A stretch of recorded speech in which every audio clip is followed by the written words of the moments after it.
A comienzos de esta semana, específicamente el lunes 15 de diciembre, de forma completamente unánime, el Pleno de la Corte Suprema eligió a Gloria Ana Cebecic como su presidenta, lo que finalmente la transformó en la primera mujer en liderar en la historia de nuestro país el Poder Judicial. De este tema vamos a conversar con el docente investigador del Centro de Justicia Constitucional de la Universidad del Desarrollo, Gaspar Jenkins, quien es abogado constitucional. ¿Cómo estás, Gaspar?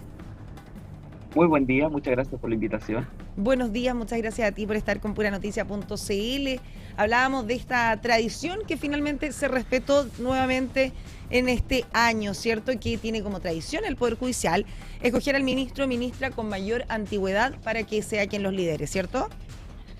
Sí, y no solamente fue una elección en base a la tradición del Poder Judicial, sino que además es una señal institucional, puesto que el Poder Judicial, la Corte Suprema en específico, la nombró como presidenta por unanimidad, lo cual tampoco es una situación común, y por ende, como no es común, no suele ocurrir siempre, es una señal de unidad de la Corte Suprema respecto de la elección de la nueva presidenta.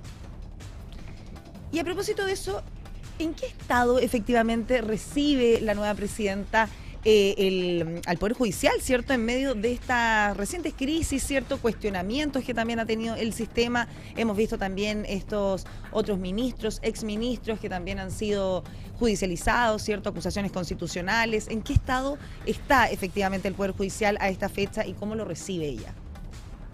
Bueno, la Corte Suprema en este momento está viviendo una situación bastante anómala en relación a el resto de su historia, ¿no? Es por primera vez en su historia donde tienen varios ministros que están siendo enjuiciados. Algunos ministros han sido destituidos por el Congreso Nacional debido a casos de corrupción o a casos que nosotros podemos denominar parte de la crisis de la justicia. Y por ende es muy importante que la presidenta nueva haya sido nombrada por unanimidad, porque es una señal institucional respecto de cómo apoyar una visión muy concreta respecto, por ejemplo, a la corrupción dentro del Poder Judicial, ¿no? La presidenta Cebecic es una ministra que tiene una historia enfrentando casos de corrupción en su pasado, en su carrera judicial, con bastante severidad, con bastante dureza.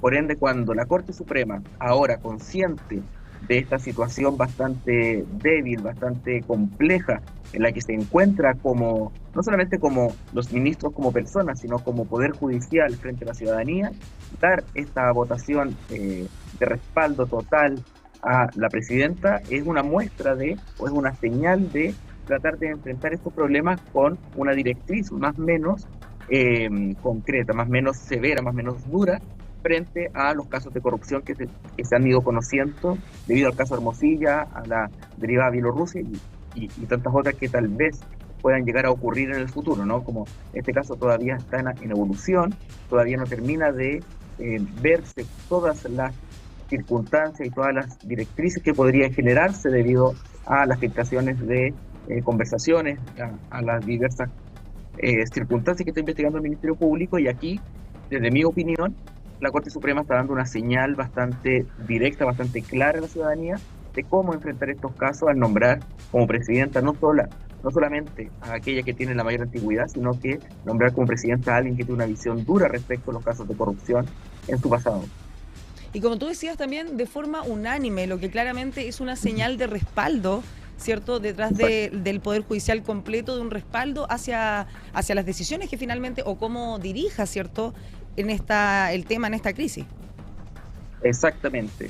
Y a eso se le suman también ciertas señales simbólicas, ¿no? El hecho de que sea la primera mujer presidiendo la Corte Suprema luego de más de 200 años de historia, también tiene un simbolismo de representatividad para el resto de las juezas que existen en nuestro país y abogadas futuras, de la posibilidad de poder estar a cargos de responsabilidad tan grandes como la presidencia de la Corte Suprema, ¿no? Pero sí, en este momento la unanimidad tal vez es el dato más clave o es la señal más clave que quiere dar la Corte Suprema a la ciudadanía respecto de no solamente apoyar a la presidenta Cebecic, sino que apoyar una visión de cómo enfrentar este tipo de escenarios, ¿no? Porque la Corte Suprema sigue siendo uno de los tres poderes máximos del Estado y por ende su legitimidad frente a la ciudadanía es clave para desempeño, para el desarrollo sano de nuestro Estado de Derecho. Y bajo tu punto de vista, Gaspar, ¿estamos efectivamente ante una crisis de confianza estructural al interior del Poder Judicial o son casos aislados, ¿cierto? Tú hablabas bien lo de Ángela Vivanco, el tema del caso Muñeca Bielorrusa. ¿Son casos puntuales o bajo tu punto de vista sí hay una crisis de confianza completamente estructural? No, en este momento estamos en una crisis profunda respecto del rol del Poder Judicial dentro de nuestra sociedad. Y es una crisis profunda, sobre todo cuando lo comparamos con algunos otros problemas que ha tenido el Poder Judicial en su historia, ¿no? El Poder Judicial ha tratado siempre de ser un poder ajeno a la coyuntura política, ha tratado de ser un poder que, siendo un poder relevante para nuestra sociedad, ha tratado de mantenerse en su rol de encargado de resolver los problemas de la ciudadanía y de controlar el poder, pero hoy en día los casos de corrupción que se han visto, de los cuales nosotros pensábamos que el Poder Judicial estaba ajeno, han generado un movimiento profundo en la Corte Suprema, o por lo menos en las directrices de la Corte Suprema, se han resentido, y en este momento estamos en un proceso de reflexionar sobre cómo la Corte Suprema se muestra ante la ciudadanía, cómo la Corte Suprema trata de decirle a la ciudadanía que no son un poder corrupto, no son un poder que está sujeto a, por ejemplo, directrices relacionadas a la compra de fallos, sino que son un poder que, viviendo una situación problemática, va a ser capaz de limpiar, entre comillas, estas manzanas más bien podridas, ¿no? Para poder ofrecerle a la ciudadanía este rol de garante de la Constitución, de las leyes y por ende de la probidad, ¿no? Que es lo que nosotros como ciudadanos esperamos de nuestro Poder Judicial. Y en esta crisis, Gaspar, ¿cuáles serían los principales desafíos que enfrenta ahora la nueva presidenta en el corto plazo, ¿cierto? Para poder quizás mejorar las confianzas a la institución. Bueno, primero hay que dar señales claves, ¿no? Las vocerías que va a hacer la presidenta Seve van a ser importantísimas para hablarle a la ciudadanía respecto de cuál va a ser el rol de la Corte Suprema. Pero esta es una crisis de tal relevancia que no solamente depende de la Corte Suprema, también va a depender de la tramitación de distintos proyectos, iniciativas, reflexiones en el Poder Legislativo, en el Congreso Nacional y también en el próximo gobierno, ¿no? El próximo gobierno que asume en marzo, respecto de cómo enfrentar problemáticas relacionadas a los nombramientos, que tal vez es el principal problema que se está dando dentro del Poder Judicial. Nosotros sabemos que los nombramientos de la Corte Suprema, las Cortes de Apelaciones, tiene un factor de participación del poder político, y ese factor ha generado o es parte de el origen de estos problemas, ¿no? Entonces se nos viene un proceso de reflexión respecto de nuestro Poder Judicial, un proceso de reflexión respecto de cómo nombramos los jueces, y ahí la presidenta Seve va a ser clave, porque ella va a representar a la institución, ella va a dar una imagen, va a dar un mensaje institucional respecto de cómo la Corte Suprema entiende que deben conversarse algunas temáticas que tal vez van a ser relevantes respecto de cómo se nombran los futuros jueces de nuestro país, y es que este tema se aborda desde esa perspectiva. Y si no, ya el hecho de que la ministra sea la encargada de dar un orden, ¿cierto?, de cómo se designan las causas, de cómo se desarrolla el gobierno judicial interno, también van a ser señales claves, y no solamente para la ciudadanía, sino que también para el resto de los funcionarios que están dentro del Poder Judicial, que en este momento están viendo cómo se están acusando constitucionalmente ministros de la Corte Suprema, cosa que en nuestra historia republicana no es algo normal. Gaspar, ¿y cómo se podría compatibilizar, cierto, la independencia judicial, pero también con mayores exigencias de transparencia y control? ¿Cómo se podría establecer un control más exhaustivo? Bueno, la transparencia dentro del Poder Judicial es una exigencia constitucional. No tenemos que olvidar que el artículo 8 de nuestra Constitución le exige a todos los órganos del Estado, incluyendo la Corte Suprema, estándares de probidad y de transparencia muy altos. Por ende, tanto hoy como en el futuro, la Corte Suprema está obligada a rendir cuenta en base a esos dos criterios, ¿no? Y la presidencia en eso es clave, ¿no? Existen algunas cosas que uno puede considerar importantes o gestos o relevantes desde la perspectiva de la justicia para la ciudadanía, como por ejemplo informar explicar fallos que pueden ser relevantes, de casos emblemáticos a la ciudadanía en palabras sencillas, en videos, en cápsulas, etcétera, pero en este momento nosotros no nos vemos solamente enfrentados a un tema de una justicia que tal vez no le está hablando a la ciudadanía, sino que nos vemos enfrentados a problemas de corrupción, ¿no?